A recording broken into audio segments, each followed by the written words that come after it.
linear regression. It's a linear regression so as to maximize the likelihood of the adaptation data with respect to the adapted model. So our goal is not just to find the shift vector B from here to here, but also to rotate the oval shape of the oval shape correspond to the 1 sigma region of the Gaussian density. That also changes its shape, and that rotation can be performed by multiplying the matrix on the multiplying the mean vector on the left by an adaptation matrix. The elements of this matrix are computed so as to maximize the likelihood of the new speaker's data with the after the adaptation. That's why it is called maximum likelihood, because we are maximizing likelihood, and it's a linear regression. It is a multiplication of the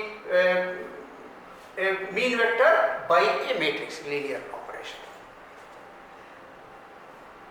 So that is, and how many parameters are there? Let's look at that. For one mean vector, we are still talking of one mean vector. If it is a global, there is only one mean vector, one such A, matrix A, and a shift B. It is similar to this. So instead of this, we also have a rotation. So both are global shift, global value.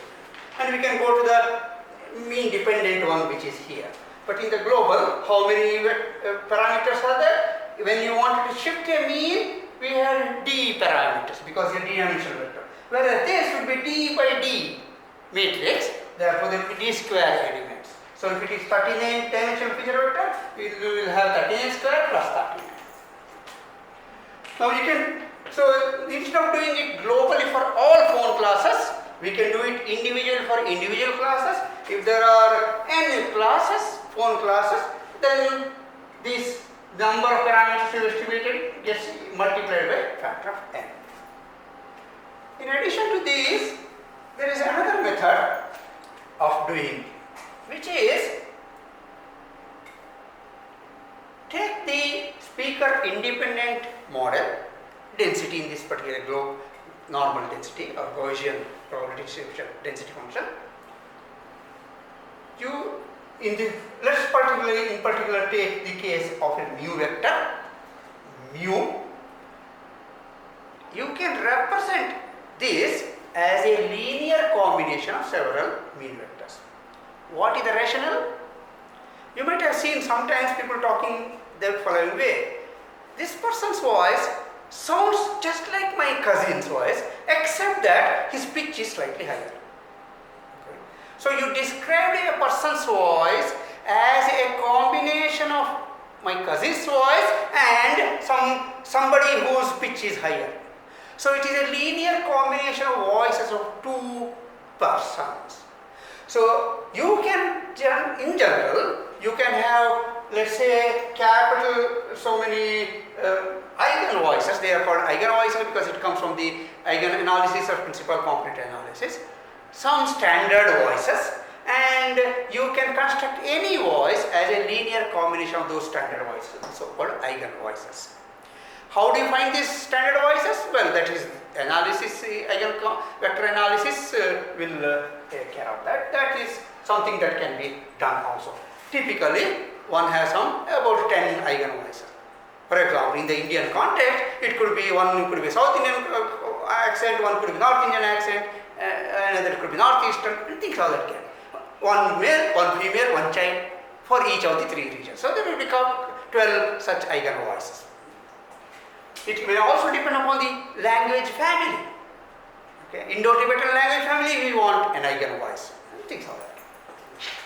We will not talk much about this, but we will talk about these other methods in the next slides in some detail. Okay. Various types of adaptation. We did briefly talk about this. Tells a little bit about the details of that.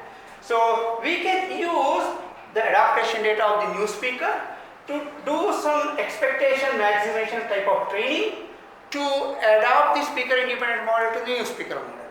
If you have large amount of speaker dependent data, then it becomes a speaker dependent model.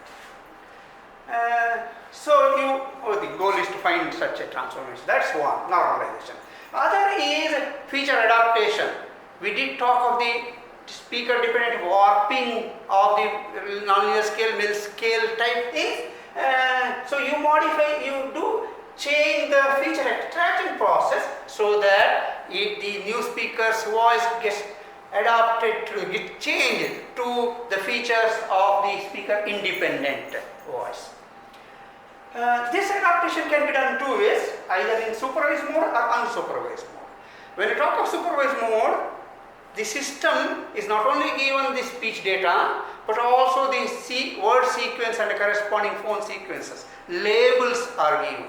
Labels of the speech data is given. Then it's called a supervised. Then you can use the better adaptation.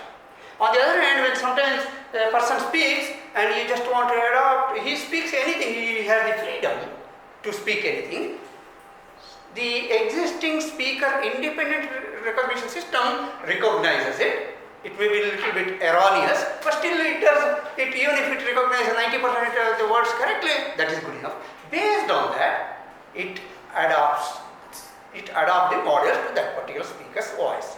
So there is no labels given by a human to the system, so that's the unsupervised method. You can do this adaptation in two modes. You can ask the person to speak some 10 sentences, give all the 10 sentences and make one global shift and global transform, or speaker or even phone dependent transform. So you use all the 10 or 100 speakers spoken by a new speaker. That is called batch mode of adaptation or offline. So person has used the system, later sometime in the midnight, when the system is free, you adopt the speaker independent model to his voice or her voice. Other thing is incremental or online. The person has spoken just a couple of sentences. Immediately you recognize it using, you do a unsupervised adaptation here. But in addition, you do it instantaneous adaptation. Recognize the word sequence, use it to retrain and then again re-recognize. The output hypothesis by the during the recognition, second stage of recognition, using the adapted model is likely to be better. That is called incremental adaptation. Now we will go into the details of the various adaptation methods. One is vocal tract normalization. Look at this. This is maybe an adult. The vocal tract from the glottis to the lips. This may be 17 cm long, this may be 13 cm long for a kid. So the lengths reduce, the length variation need not be, this need not be linear warping, it could be non-linear warping. So we need to take into account, and this can be taken into account by using the warping of the frequency scale. The formats, I already talked about the formats of adults being different than that which is child. So, if this is the original speaker independent speech vector x, in this particular, let's take a scalar, one feature. If it is x and this is a normalized one, so if they are exactly same, then the correspondence will be this dashed line. If the vocal tract length is smaller, then the curve, the relationship between the speaker independent feature and the speaker dependent feature will not be diagonal linear, it will be piecewise linear or it will be non-linear. In the case of if the vocal tract length is larger, you may have to do this. So one of these two things will happen depending upon the deviation of the vocal tract length of the new speaker from the average. Positive or negative, you do the warping one way or other. Our goal is to find out this degree of this warping, and that is 1 alpha that we need to estimate a warping parameter such that the probability of the given the warping factor is maximum. There are methods of doing this. So vocal tract length normalization, you can do this normalization so as to maximize the likelihood, maximum likelihood estimation. And yeah, the alphas, for males, alphas are generally smaller. For females, alphas are generally larger because of the vocal tract length differences. And if you use this vocal tract length normalization, the accuracy of the systems will improve. So in this particular case, they call it as recognition accuracy, but it's actually error. There's a little confusion here. We think why accuracy is decreasing is better. But what we are looking at is word error rate, not accuracy. The second method is called maximum posterior adaptation. The earlier method is called MLE, maximum likelihood estimation, which just changed the model. What it did, it started the speaker independent model, it changed the model to a new speaker. Okay. Now it changed the model based on small amount of adaptation data. It completely changed it. It didn't use the earlier speaker independent model. Now what we'll do is slightly different. Okay. Now these are the slides for the Viterbi training. Okay, in case of single mixture, the equations are here. I want you to go through with it at a leisurely pace, but I'll talk about this final equation which gives the essence of what is being done. The mu of the observed, A is adaptation data, T is the training data. So whenever you see A, it is an adaptation data. Whenever you see a T, it is the training data that was used to train a speaker independent model. You see that a new adapted mean vector is a linear combination of the mean of the speaker independent model and the mean of the adaptation data. Because what is this? This is a summation of all the observations of the adaptation data divided by the number will give you the mean. Therefore, the new mean is a linear combination of the old speaker independent mean and mean of the adaptation data. Now what is the adaptation? What is these weights? These weights have to add up to 1, and these weights, by using the maximum likelihood result, you can this expression obtained. The derivation is here. You can look at it at your own pace. What this does is it doesn't just adapt the speaker independent model to the new data, but it uses the prior knowledge of the speaker independent data and it takes a linear combination of this.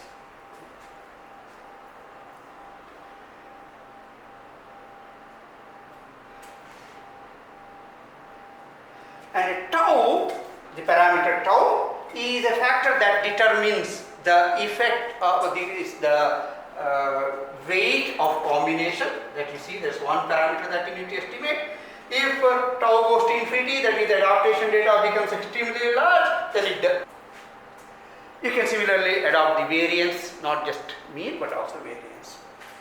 You can extend the results to the Gaussian mixture models, and this graph shows the effect of such a maximum posterior adaptation of the speaker independent system to a small amount of adaptation data. What is small amount? Amount of adaptation data is shown on the x-axis here in terms of minutes, 50 minutes, 100 minutes. Now if you have 50 minutes of adaptation data, the blue curve shows the maximum of posterior adaptation, and on the vertical axis is the word error rate. If you use the maximum posterior adaptation, if the adaptation data is around 25 minutes, the error is smaller. In contrast to adapting the speaker independent model to the new person, this just changed the model from the speaker independent to speaker dependent, whereas here this is a linear combination of speaker independent and the new adaptation data. That when the adaptation data is smaller, map method is better. As the adaptation data increases, speaker dependent system becomes more effective. Therefore, this method is effective when you have small amount of data. You see what is the amount of data that they are talking? They are talking of hour of data or something. Therefore, most cases this map adaptation is better because we have small amount of data. So, the map uses the prior knowledge. In our case, prior knowledge was speaker independent model. There are various issues that I want you to look at your own leisure. The third method is maximum likelihood linear regression. We talked about it in some sense, but let's go to some detail. We will skip many of the maths. Our goal is the new adopted mean vector is not just a shifted version of the mean, but also its reorientation as affected by a matrix multiplication. The goal is to find the elements of this multiplication vector so that its covariance matrix is changed. The mathematics of that, how to make the changes, is a hint is given here, and there is a PhD thesis by Legator and Woodland, 1994, that tells this in a great detail. So, how do you find this estimation? As usual, the adapted data is given by this formula, and the actual observations are given. The difference between the actual observations and the adapted value is the error. We want to minimize the error, minimize the square of the error. Therefore, we want to minimize the total for all observation, the square of the error between the observation and the prediction. You want to minimize it, you use the usual optimization technique. This equation, you minimize it with respect to the elements ai, and you get a set of equations, you solve them, and you get the elements of the adaptation, the matrix. Here similarly, the effect of a maximum likelihood linear regression is shown here. The map adaptation, maximum posterior adaptation, this is a blue one. This is a speaker dependent one. As when the adaptation data is small, let us say around 25 or so, the speaker dependent system doesn't have enough data, therefore it does poorly, word error rate is higher. On the other hand, maximum posterior adaptation does slightly better. But in addition, if you do the MLLR, the magenta curve, it becomes even better. In fact, you see here that even with about a couple of minutes of data, error has suddenly fallen down using MLLR. Therefore, when you have the very small amount of adaptation data, it is better. It seems like better idea to use MLLR. And this is what we will be seeing in the Caldi various stages too. You can have MLLR for all the phones, or you can have MLLR for each of the 40 phones, or you can have MLLR for each of the 2000 shared densities. There could be so many transformation matrices and the bias vectors. How many should you have? It depends upon the amount of data. If you have a large amount of data, do it for all contact and xenons, shared states. If you have medium amount of data, do it for all the phones. If you don't have it, just have a couple of sentences, use one global linear transformation for all the models, densities. Okay. We can, that's what it says, we can have several transformations for groups of models. This tells about how to find the groups of the models or the group of the triform classes that uses the classification regression tree, decision trees. So far, what we did was to start with a speaker independent model. We take the data, we compute the MFCCs of that person, and then we use all such feature vectors to train a model. If you want to do a vocal tract length normalization, we do this vocal tract length normalization alpha. We find out the optimal value of the warping parameter alpha for the new speaker's data. So, this adaptation that we do is only during the decoding or testing or recognition phase. Can we do such adaptation even during training phase? Answer is yes. And if you do these normalizations such as VTLN or anything of that kind during the training phase, then such a process, it does even better. That is called speaker adaptive training. Even at the training phases, you do these kind of transformations. SAT, S-A-T, speaker adaptive training.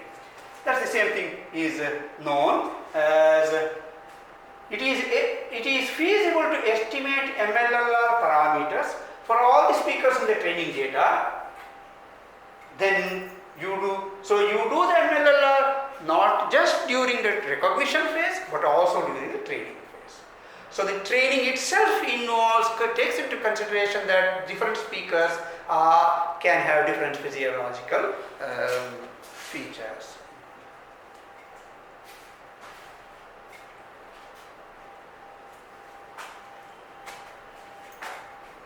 There are two methods here, but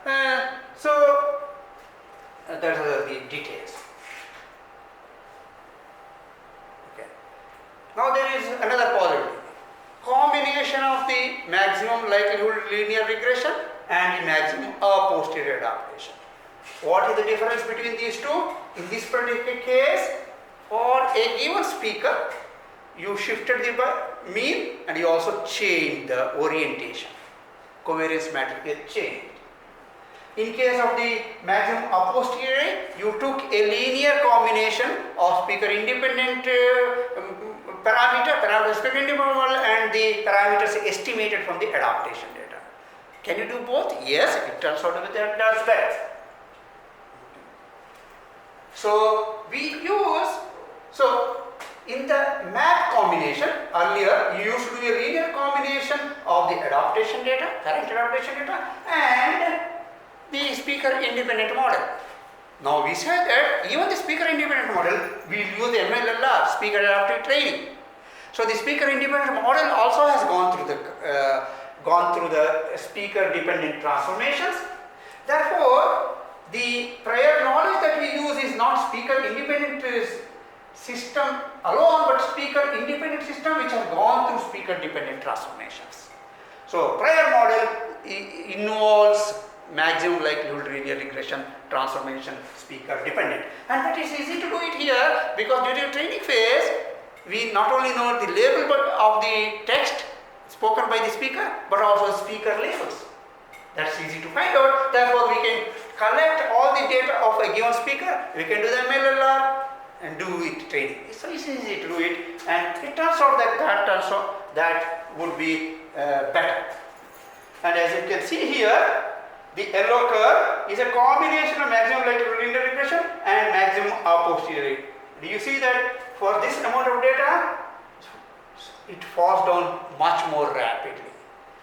This is therefore most of the time new speaker is either unwilling or unable to give that much data. So this method turns out to be a boon for systems. There are things like eigenvoices. I did give you an idea of the eigenvoice. They are primarily way of representing any voice in terms of basis vectors. We remember our xy coordinate system. Any point can be written as in terms of its x coordinate and in terms of its y coordinate, x1, y1. So we had a unit vector along the x-axis which you used to call as x cap, and unit vector means this is 1. Unit vector along the y-axis we can represent any vector in the two-dimensional space as a linear combination of these two basis vectors. These are orthonormal vectors, that's a special case. So, just like any point, any vector can be represented in terms of its basis vectors in the Euclidean subspace. There are other, of course, r theta methods are also there, spaces are also there. You can do the similar thing with respect to eigenvoices, you can do with respect to the eigenfaces, anything of that kind. And details of that is here. I will just skip that particular aspect, and as you can see here, if you use one eigenvoice, the error comes down here. If you use more eigenvoices, error goes down below, and just with a few words, there is a 25% relative word error reduction using the eigenvoices. That's what is shown. So that's another way adaptation. There are other methods. This is all to do with not acoustic model at the lexical level. If I know that the person is from Upper Assam, I will use the Assam dependent lexical model, pronunciation dictionary. We know that things vary. So we can change the language model also, but today we concentrate only on the acoustic model. And briefly in the next session we look at the various adaptation methods that is used by the Kaldi toolkit, because we are interested in that, and